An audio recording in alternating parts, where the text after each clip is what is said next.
All right. This is Suri Deitch, and I'm on the webinar with you, and my colleagues Halima Leek Francis and Maddie Duncan will also be here. So I guess, Halima, you can hear me? Yes, okay. So welcome to our first webinar for the new Master of Public Administration at the School of Professional Advancement at Tulane University. I'm the dean of the school, and I'm really excited to welcome you. You're a special group of people because well, I'm sure you're special for many reasons, but among the reasons that you're special is that you found us and you told us you were interested in this program, and we haven't actually even started promoting it because we're in the process of setting it up. So we're really excited to kick off our promotion of the program today with you. And we're going to I'm going to talk about the school sum and how we're structured and how we work. I'm going to introduce Halima Leek Francis, who is the faculty member directing the program. And then we're going to talk some about the mechanics of admissions and tuition and those important kinds of details. The thing I would note for you is that at the bottom of your screen, there's a box that says chat. And so we will monitor that. And the way it works on these webinars is that Halima and I will be talking, and those of you who are watching the webinar can submit questions or comments through chat, and we will we'll either address them during the webinar or we'll make sure to follow up with you. So you can see there's a screen up that shows myself and Halima. I'm the dean of the school, and I've been the dean of the school for over 3 years. And I'm really excited about the MPA for many reasons, including that this is the first program that we've launched completely from scratch at the School of Professional Advancement since I came. And it's a special passion of mine. I'm going to be on the faculty and teaching in the program, and so I'm really excited about it. I'll say a little bit real quickly about, well, actually, Halima, why don't you go ahead and introduce yourself, and then I'll do whatever I was going to do. Yes, thank you, Suri. I'm equally very excited about the launch of this program and to be serving as the program director and lead faculty member for the program. It's my background includes, as you see here, about 20 years of experience in the nonprofit sector primarily, but also throughout the civic sector, doing work engaged in communities, primarily around organizational leadership, capacity building, and I'm just thrilled to see you all here joining us. So I'm not going to belabor the moment of introductions, and we can jump right into it. Okay, great. So I'll just tell you a little bit, before I say something about SOPA, I'll just tell you a little bit about where we are in the process of developing the program, because that's possibly something that you're curious about. So our plan is that we will launch the first coursework in August 2020, and we are going to open the application for admissions at the beginning of December. Actually, December 2nd is the date we're working with right now. And we'll start promoting the program and actively recruiting for it, which we're not doing yet. Like I said, that makes you a very special group because you found us even though we weren't. We are in the process of getting all the approvals that you get when you set up a new academic program. So the program is going to go to the Tulane board for a vote in a few weeks, and then it's going to go to our regional accreditor, the Southern Association of Colleges and Schools, which is a really important step. Both of those are very important steps. We know that the votes will be in favor of the program and that we will pass the accreditation process because we have a lot of experience with it, and Tulane is a solid institution. But these are steps that we go through. And so while we are waiting for accreditor approval, we can market and recruit for the program and admit students.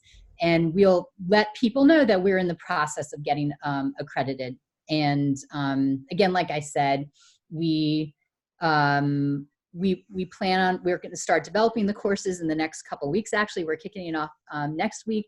We have the curriculum designed and approved by our own internal and university committees already. And so we're just, anytime we communicate about the program, we're going to say that our accreditation by SACS, the Southern Association of Colleges and Schools, is pending. And we have, 99% confidence that it will be approved in the next few months, because again, like I said, we have a lot of experience with this. So having said that, I want to say a little bit about the school itself. So the School of Professional Advancement is a long-standing school at Tulane, although the name of the school is relatively new. Tulane actually started educating working adults in the 1880s, and educating people for the workplace and being engaged in community issues goes all the way back to the founding of Tulane as the Medical College of Louisiana. The university itself was created in the first place to deal with public health issues like yellow fever, for example. And so again, teaching working adults and offering applied learning programs is very deep in the DNA of Tulane. And Tulane, in that respect, is actually an unusual elite private institution of higher education. Our school itself offers bachelor's and master's degrees, as well as certificate programs, both undergraduate and graduate, in many different applied fields, as well as programs in the humanities and social sciences that are targeted toward working adults. Our students range in age from age 17 to early 70s. The median age of both our undergraduate and graduate students is mid-30s. And we expect that this program, this graduate program, as is the case for our other graduate programs, is going to have a mix of people who are already working in the field and professionals who are just starting out in their careers, or maybe who are changing careers. So we have incredible diversity in our student body, and we're really proud of that. Diversity in every respect, racially, economically, professionally, educationally, politically. And so it makes it a really exciting place to be able to teach and learn. All right, next slide, please, Maddie. So I'll hand things off to Halima to talk about the program, but I just want to make two notes for you about why I think this program is so important and why now is such a great time to be coming into the field of educating professionals for public service and for the civic sector. Many schools have Masters of Public Administration. There are several hundred programs in the United States, and a significant minority of those programs are offered online. And so the question comes up of, why would Tulane start to offer an MPA now in 2019? And there are a couple major reasons. So the first is that we believe there is demand for it and interest and need. And we know that to be the case locally, for example, where New Orleans, the city in which we're situated, deals with tremendous challenges in the public and private sector around a whole range of civic issues.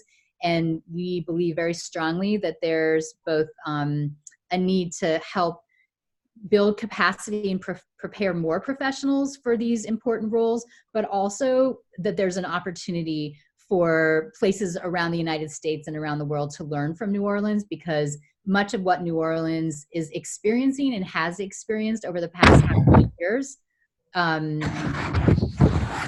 Halima, can you put yourself on mute? Sorry. Oh, sorry about that. much of what we've experienced in New Orleans over the past several years is relevant and highly applicable to other urban areas, to other areas that are dealing with climate change. And so we think that New Orleans has a lot to teach the world. That's one reason why this program is really important. And the second reason is that as we've learned in the past couple of years, the field of public administration is really in some ways struggling with relevance and how to prepare professionals for the contemporary challenges in the public sector. And so you have many programs of long-standing, great reputation, excellent faculties, and in some cases, they're struggling a little bit with how do we prepare people for the era of big data, or how do we prepare professionals to manage community concerns that come up around race and ethnicity in many localities around the country. And they're struggling with that. And one of the opportunities that we have as an entirely new program is that we can think about how to build those kinds of expertise and knowledge and networks and diversity of perspectives into the curriculum from the get-go. And that's a really exciting opportunity. And so with that, I'll hand things off to Halima to talk through the structure and specifics of the program. Right, thank you, Suri. And that background and framework is really what we incorporated into the design of the program. So as I go through the details and some of what you can expect from the program, understand that a lot of our focus with this program was making it relevant, demand responsive, taking advantage of some of the local and national models of innovation that we have seen, and bringing that into a space that prepares, as our mission notes, public service professionals who can lead in a diverse and ever-changing civic sector. So with the program, a lot of what you'll see is focused highly on being demand responsive and really being able, helping you to develop the skills to really lead and be successful in navigating the complexities of what we see in today's civic sector. So with the program, we have 12 courses, and they are focused on applied practice and real world contexts. So it's a 36 credit hour program that really, with the coursework we have in the core, things like technology, certainly public policy or policy foundations, managing equity and diversity. So the core of the program really grapples with those foundational elements of public administration alongside the more complex, or some of the complex issues that you'll face when you go into the sector. Also, in the design of the program, we really wanted to be able to speak to the kind of the cross-sector experiences that we see throughout the field. So oftentimes there are people who are working in government, people who are working in the nonprofit sector, the private sector, but they're all working towards the public good. The coursework and the program is really designed to speak to people who have a diverse scope of interests and experiences in the space. We also have our faculty bring not only the academic qualifications and research and expertise, but also the knowledge base on the ground. So they have, we pull from a faculty who has had a wide scope of experience. Many of our faculty have been engaged in some of the most innovative and creative projects that we've seen throughout our city. So you'll be able to tap into those knowledge bases and that expertise from our faculty. Next slide, please. So looking at the format of the program, it's really about flexibility and accessibility. So the program is online, and it combines class meetings with your individual work. So the online class meetings will be largely asynchronous, but there'll be one synchronous meeting a month, and that's the model that we follow throughout SOPA for course meetings. Certainly, as you go throughout your coursework, it's not limited to that, so you can engage with your faculty, your classmates in doing the coursework. I will say that the program and the coursework that you have, we like to blend experience along with the readings and the theory. So we blend theory and practice, and really having that practice space be a huge focus area for us is really important. So as much as you can engage with your classmates and engage with faculty, will really provide you with a rich experience. The tracks that we have are both for mid and early career professionals. So our programs, as Suri shared earlier, our typical student age in SOPA, it tends to be in the 30s, but this program really also speaks to the pre-service, so those who may not have experience in the field and are looking perhaps to go directly from undergraduate into a graduate program, and we provide that as a basis for your entry point into your career. We also speak to those who are established and who are working in the field but want to grow their careers and be able to have those experiences as well. And then also the career changers. So there may be people who are currently working in private practice and they may want to pivot into another space. So we do provide career or curricula that really speaks to that diverse scope of experience. Within the program, we also have standalone graduate certificates. So the certificate areas include education leadership, which focuses on K through 12 education, nonprofit and strategic philanthropy management. We also have economic development and environmental management. So if you want to specialize in any of those areas, then you can specialize in that. Also, if you don't necessarily want to specialize in one of those 4 tracks, you can take any combination of courses to fulfill your elective requirements. So you can either declare concentration within the program, or you can take a more generalist approach, if you will, and combine electives to fulfill your interests within the space.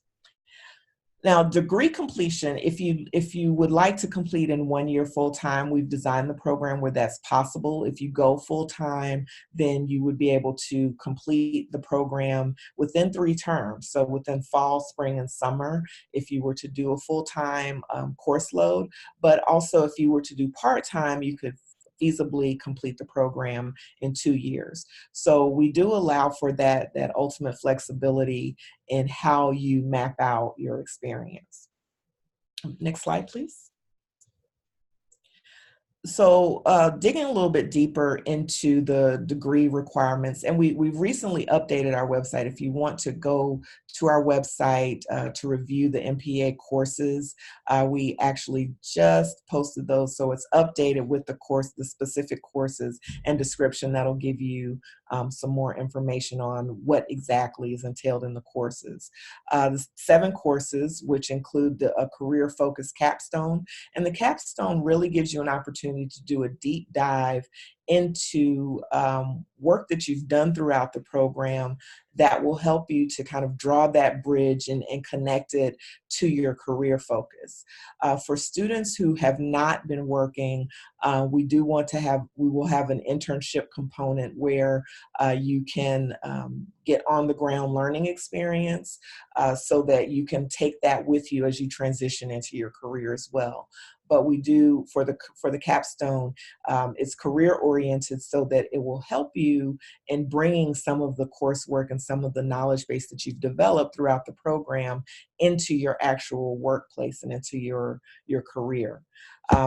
The concentrations are noted here, and I talked about those a bit more or a bit earlier in the previous slide.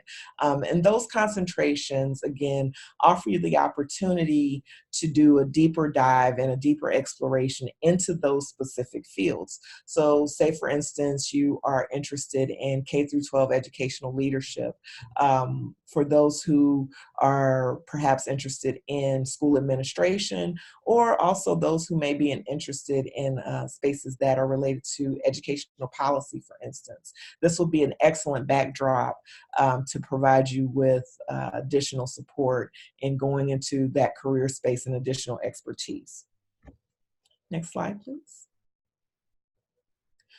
So I touched on the capstone a bit with the experiential components, but core to this program is really giving you the experience to be able to navigate and deal with the complexities that we see in this issue. Within the civic sector, as Suri mentioned earlier, there's a huge need to build up a workforce and people who have the capacity to navigate this space and be able to deal with uncertainties and ambiguity and be adaptable. So we really believe that the experiential learning is key to this and being able to develop it in the coursework and throughout the coursework. Again, for students who don't have work experience throughout the field or in the field, there's an internship that goes along with this. And these things, the capstone and the internship are also hugely valuable as you go into your careers or as you want to leverage those things in your careers, because they're things that you can put on your resume from the experiences that you have. Being able to say that you did a capstone that was tied to an actual project that had specific outcomes gives you things to talk about and discuss as you are promoting yourself in various interviews and that type of thing. So having that experience is really, really valuable. Along with this, the program is online. However, we do have a residency component to this. And what the residency does, and you see the dates here, what the residency does is it gives you the opportunity to engage with your classmates, with your cohort, with faculty, and also do some on-the-ground, face-to-face connecting and networking as well, so that you can also take those relationships and build upon them. So a huge part of this field, and this certainly extends to many other practice areas, but certainly within the civic sector, a lot of it is relational. So being able to build your network, being able to connect with your colleagues is critical and really important in this regard. So we really want to support that through a residency that we have here based in New Orleans. And it also gives you the opportunity, if you're not based here, to visit with us and connect to the Tulane community. Next slide. So here we have listed some career options. And one of the major takeaways that that you can take from this or glean from this is that there's growth projected in the area. So 5% nationally and 14% in the Southeast U.S. Through the year 2026. This is a growing space, a growing field, and this degree path positions you for those opportunities and some of the opportunities that we've listed here, which span across multiple sectors, including government, nonprofit, private sector, and the philanthropic sector as well. So there are many opportunities that you can pursue and seek out with being trained with a Master of Public Administration.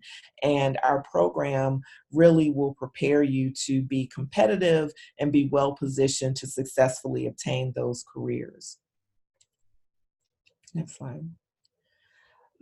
As we mentioned, the certificates that we have throughout the program, one thing, I talked about them from the concentration standpoint, but if you only want to focus on a certificate. So say you're the individual who does not necessarily want to pursue a full MPA, but you would only like to get the certificate and specialize in a certain area.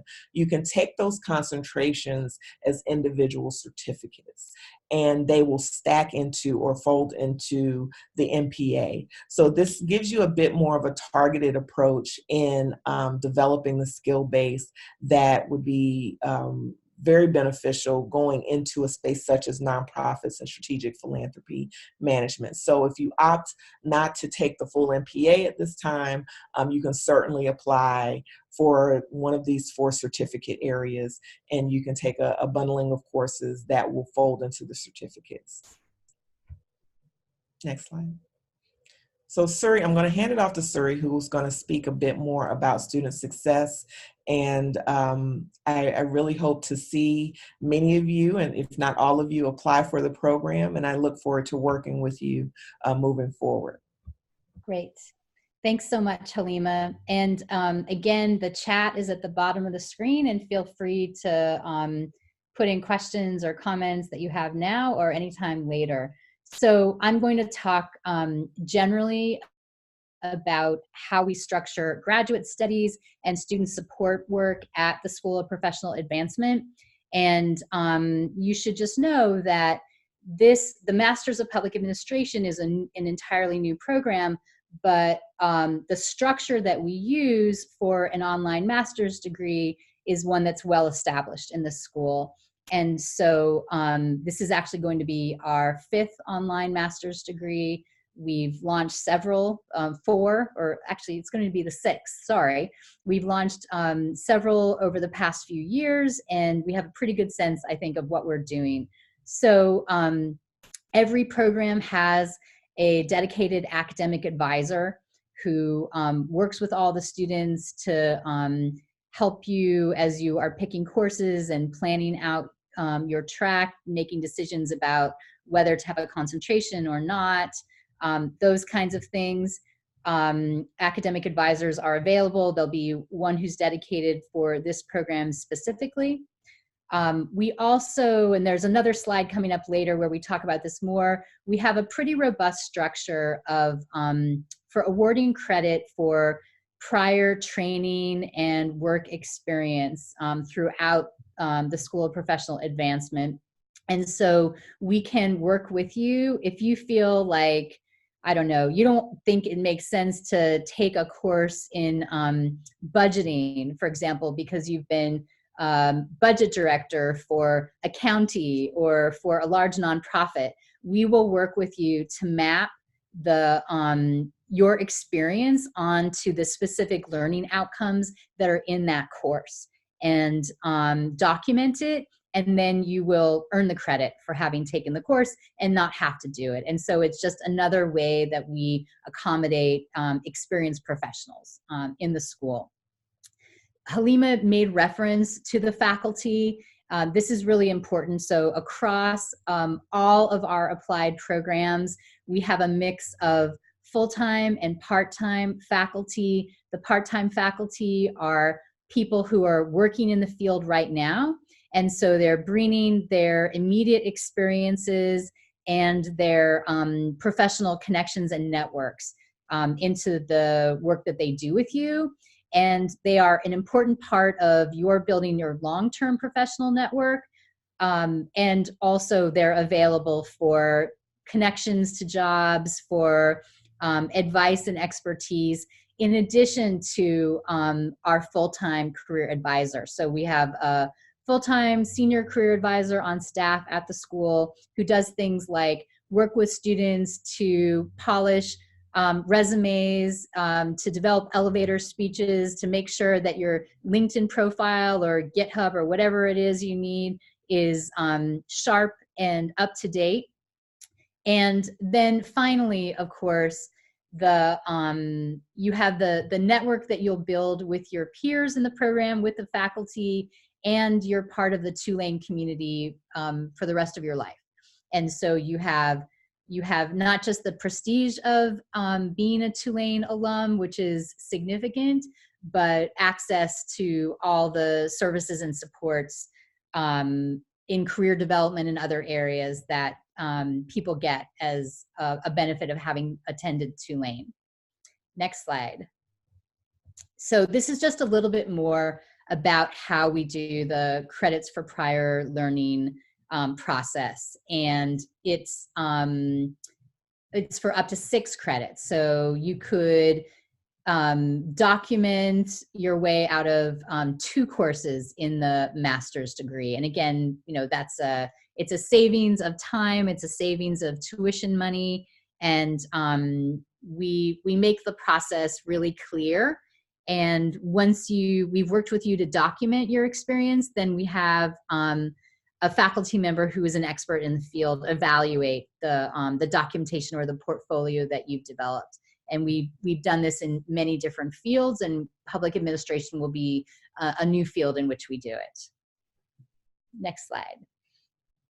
So our application process is pretty straightforward. There is an online application. Like I said, we expect to be opening it on December 2nd. We'll send you a follow-up note to confirm that that's the date. The application asks for information about you, demographic information about your educational background. There are a number of essays that we ask you to write, telling us about your interest in this program, your perspective on the field and the challenges that are that excite you or that you think are most important, that you're interested in addressing as a student in the program and as a holder of an MPA. There's an application fee of $50. We ask you to upload a government ID as part of our application process. And then, as with any other graduate school, we take transcripts from your prior institutions. If you have unofficial transcripts, we can look at those and actually use those to evaluate you for admission. And then we could actually admit you with unofficial transcripts, and then we would just not allow you to register for classes until the official transcripts have come directly from the institution. I see a question from Courtney about the GRE. So we don't use the GRE as part of our admissions process in this master's degree or in any of our other master's degrees. That's actually becoming more and more common. In many fields, the GRE, there's plenty of research that shows that the GRE is not an indication of your ability to do graduate level academic work. And so from our perspective, it's not a meaningful indicator, and it's not a meaningful hurdle. And like I said, more and more programs are going to be, are getting rid of their GRE requirement. I see several questions, so great. So if your degree is from an institution outside the US, there is a very clear process for having your transcript translated and evaluated, and that's on our website, and our advisors and admission staff are happy to talk to you about the process of doing that. It's a well-defined process. There's a question about what kinds of organizations will be providing internships. And that's really going to depend on student interests in part, but there'll be internships with government agencies, certainly in New Orleans. There'll be internships with potentially with nonprofits and private foundations, and the whole range of organizations, even potentially private consulting firms that focus on the public sector. There'll be all kinds of opportunities for internships. I see a question about the Tulane employee tuition benefit, whether that will apply to this program. It will. The topics for the essays are not available online. They'll be in the application once you open it up, anytime after December 2nd, but they're general. They're, what we really want you to do is reflect on your interests and your experience. So you have a lot of flexibility. The deadlines actually, let's move to the next slide because we're starting to get questions there. So these are application deadlines. It's while these are the deadlines, it's possible that the spots in the program will fill in advance. So I encourage you to consider applying much earlier. Like I said, we're opening up applications for August admission at the beginning of December. And because it's a new program, we don't know exactly how it's going to go, but it is entirely possible that we will fill the program weeks and even months in advance of August 15th. But that is the deadline we use for all of our undergraduate and graduate programs. And these are on our website as well. And lastly, tuition and financial aid. So the total approximate cost for this $36,000 program will be a little bit under $40,000. Our projected tuition for next fall, for next academic year, you can see on the slide, and it will be on our website soon because we're in the process of officially setting it. And we do, we do obviously have access to federal financial aid. It's very common for our graduate students to have federal financial aid, and that's a process that you go through with the financial aid office at Tulane. And then the school has some discounts that we provide on tuition to people who work in certain kinds of roles in the military and in government. I see a question about the size of the first cohort. So I can't say exactly, but we expect to admit, I don't know, between, let's say, 40 and 70 students, and we expect to have, something like 1 or 2 cohorts start in the fall.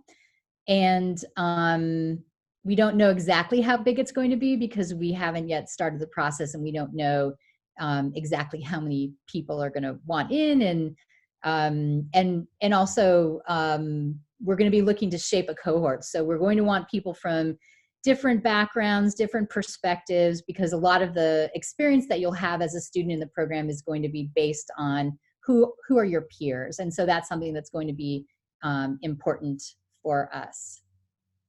Let's see if there are any other questions.